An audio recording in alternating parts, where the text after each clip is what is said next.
That's when we debate it, councillor. This is catching everybody up on just where things have got to. Councillor Cashmore. No? Okay. Still not happy, Councillor Casey?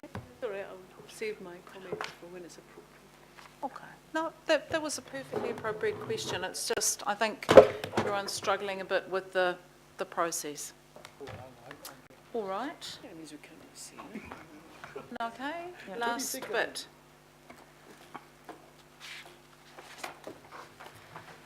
Okay, last but not least, and this is one of those areas that straddles the land and the CMA. So, and we're dealing with the Port Precinct. So,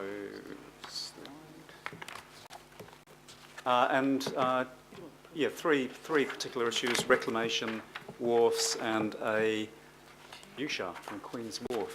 So, under the operative regional coastal plan. This area for the port, shown here, was known as Port Management Area 1, and in that area, under the operative plan, and that's the rules that apply currently, reclamation, any further reclamation was a discretionary activity, and wharfs were a controlled activity. Under the unitary plan, we converted that area to a precinct covering land and the CMA, and it was sits within the city centre zone, and it's the port precinct. Reclamation had moved from being a discretionary activity to a non-complying activity, and there was some policy in the plan that went out for submissions in 2013 saying that reclamation should be avoided until a study identifies whether and when further reclamation is required. So that's reclamation, and wharfs were a permitted activity in the port precinct, anywhere in the port precinct. So they've moved from a controlled activity to a permitted activity, and some of this might start to ring a few bells from the whole Port Wharfs issue. So this is where submitters were coming from. Pretty straightforward, this one's some of the submitters, and there weren't a huge number of submitters, mainly Port of Auckland, Ngāti Whātua, Britomart Company Limited, who I think may be related to Cooper and Company. Any others, Kath? Urban Auckland were the key submitters on this topic. So some of them sought a more enabling approach for reclamation of wharfs, some sought a more restrictive approach, some sought the introduction of a view shaft from Queen's Wharf, which wasn't in the plan that went out for submissions, and there was opposition to that view shaft as well. The council's position, which we brought through committee, was a more sophisticated approach than the one we had in the plan that went out for submissions, and we'll put up a map in a second. So talk to the words. First of all, within an inner part of the port precinct, reclamation, small-scale reclamation should be restricted, discretionary, non-notified. Larger-scale reclamation within a defined area should be discretionary and always notified. And then reclamation beyond that within the port precinct should be non-complying and always notified. So it's a kind of hybrid of what we had in the notified plan and what applies in the operative plan. In terms of wharfs, within that inner area between Ferguson and Bledisloe, if you can imagine, and I'll show the map in a second, restricted discretionary for new wharfs, the normal tests under the RMA in terms of effects on the environment for notification, but within the rest of the precinct they should be discretionary, and again the normal tests for notification depending on the size and the impact of the wharf. And in terms of this proposal for a new view shaft from Queen's Wharf, that was supported by the council going into the hearings. And within that view shaft, marine and port facilities, and that's generally things like cranes, those sort of structures, not permanent buildings, should be restricted, discretionary and non-notified. But in terms of other buildings and development, that should be non-complying and the normal RMA tests for notification. So that was the view shaft approach. So just showing that in map form, council's position at the hearing in terms of, let's start with reclamation. So that's that inner area between Ferguson and Bledisloe. Within that inner blue area, reclamation should be restricted, discretionary, only up to 2 hectares. I think the total area is probably 6 hectares, so it would never comprise the whole of that area. But up to 2 hectares over the life, I think, of the unitary plan could be restricted, discretionary resource consent. Within the pink areas, that's where reclamation will be discretionary, which is, I guess, aligned with the operative regional coastal plan. But anything beyond that in the green areas, reclamation would be non-complying, which was the approach in the unitary plan as notified. So you can see it's certainly a more complex approach, but one that was worked through in detail with the committee, and that's essentially where we landed for the hearings. In terms of wharfs, a little bit simpler. In the green and pink areas, wharfs should be fully discretionary, and within the inner blue area, the wharfs should be restricted discretionary.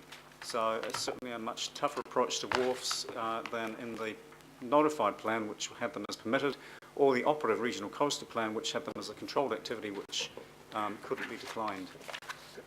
Are you talking about wharves or reclamation, or both, really? Both. So these slides show reclamation and wharfs and the activity status depending on the colours. So I'll go through it again. Oh, okay. The green is wharves and blue is reclamation. Is it? No. So I'll go through it again really slowly. So let's start with reclamation. So reclamation is this box here. So area C, reclamation non-complying, was the council position. Okay. Area B. So area B is the pink area. Reclamation, council's position was that reclamation should be fully discretionary in the pink areas. And lastly, council's position for reclamation was in area A, the inner area, up to 2 hectares should be restricted discretionary for reclamation. That's reclamation. Wharfs, slightly simpler within the green and the pink areas. Wharfs are discretionary, that's council's position, and then within the blue, they're restricted discretionary. Thank you. And then in terms of the view shaft, so we're just looking at from the end of Queen's Wharf, what precisely defined there. Council did support that, and that's marine and port facilities that might appear within this area, which would require a new wharf or reclamation to take place, because that's the end of the existing Ferguson, Bledisloe, sorry. So, yeah. So in order to put anything in that view shaft, it would require, first of all, a reclamation consent or a wharf consent. And then if that consent was approved, then marine and port facilities, primarily cranes, would be restricted discretionary on any wharf or reclamation if it was ever approved. But any other development will be non-complying in that view shaft. So there's kind of 2 hurdles to get across. First, you have to get the reclamation consent and the wharf or a wharf consent. Then you have to get a consent for any development on that. Sensible. So, lastly, how can the council address the work that's underway with the consensus working group looking at issues around the ports more comprehensively than the unitary plan has been able to? So those recommendations are expected at the same time as the panel's recommendations, which is July this year. But a key point that we need to stress is that there is a legal impediment to council considering the future port study recommendations when making its decisions on the unitary plan. Section 148 of the Local Government Auckland Transitional Provisions Amendment Act is the reference. Sorry, it's not on the slide. But essentially, it's that second bullet point. When making a decision on the unitary plan recommendations from the panel, council cannot consider any submissions or other evidence unless it was made available to the panel. So any new information that the panel wasn't privy to, we cannot take that into account in our decision making, or your decision making, on the unitary plan recommendations from the panel. So if the port study does make some recommendations that have implications for the unitary plan, our advice would be that that's something that could be dealt with through a future plan change once the unitary plan is operative. Yep. The other complicating factor is that the future port study, it may not be 100% clear exactly what changes are required to the unitary plan, and within the tight time frame between the recommendations arriving and the council having to make a decision on the unitary plan under the statute for the unitary plan, it's not necessarily as straightforward as just making it happen. So, but the bigger issue is just that legal impediment and risks around taking into account information that the panel didn't have when it made its recommendations. Thank you both, that's very clear. Any questions? Everyone's clear on that? Councillor Filipaina. Thank you, Chair. It's more of a comment in regards to when the recommendations come back on the 22nd of July, and the opportunity for our staff, the unitary plan team, including everybody, to have a look at those recommendations and then come back with possible options. And I think that's exactly what's going to happen, Penny. Yeah. And, you know, once we get it, that way at least we then say, hey, look, here's the recommendations, here are repercussions possibly for us with our unitary plan. So as we discussed at the first one of these information committee meetings, we've currently got to set aside 3 full days within which officers will bring back really the position that the panel has recommended for those key topics that I think there's about 18 or 19 key topics that have already been agreed on by the committee, and we will be giving our advice on whether or not you should reject or accept any recommendations of the panel in that area. Obviously, if we are recommending that you reject it, we will need to back that up with the reasoning behind that.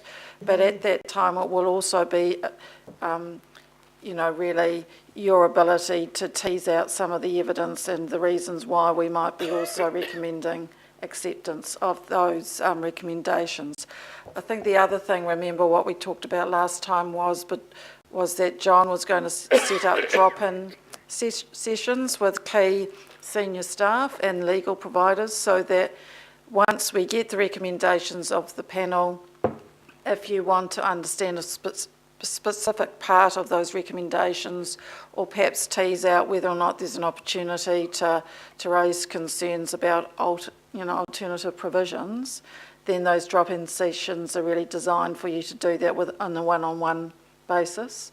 So we get some of those things teased out before we have those 3 days of committee meetings. Okay, and Chair, just one final comment as well, is that glad that this has been done.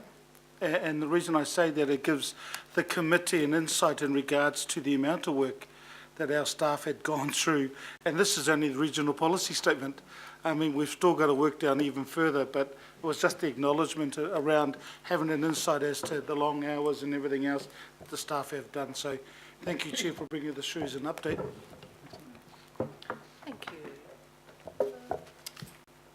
Comments? Right, I'd like to declare the meeting closed and thank everyone, particularly our staff who were here, and thank you everybody for being here mostly on time so we could start. That was fantastic.